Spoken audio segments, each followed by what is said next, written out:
Para sa mga katulad kong OFW, mag-ipon kayo para sa sarili nyo. Huwag nyong ibigay lahat sa pamilya.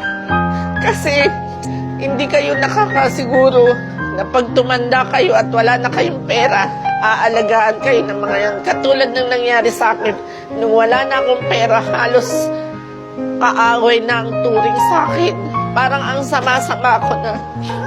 Alam nyo, kung maibabalik ko lang, nag-ipon ako para sa sarili ko. Hindi yung lahat ng kapatid ko pinag-aral ko. Lahat ako ang tumulong para makapag-abroad sila. Gulang ko, tinulungan ko yan. Pero nung wala na akong maibigay, para na akong basura. Para sa anak ko, sana masaya ka. Masaya ka sa mga ginawa mo. Sana hindi rin gawin ng anak mo, magiging anak mo yung ginawa mo sa akin.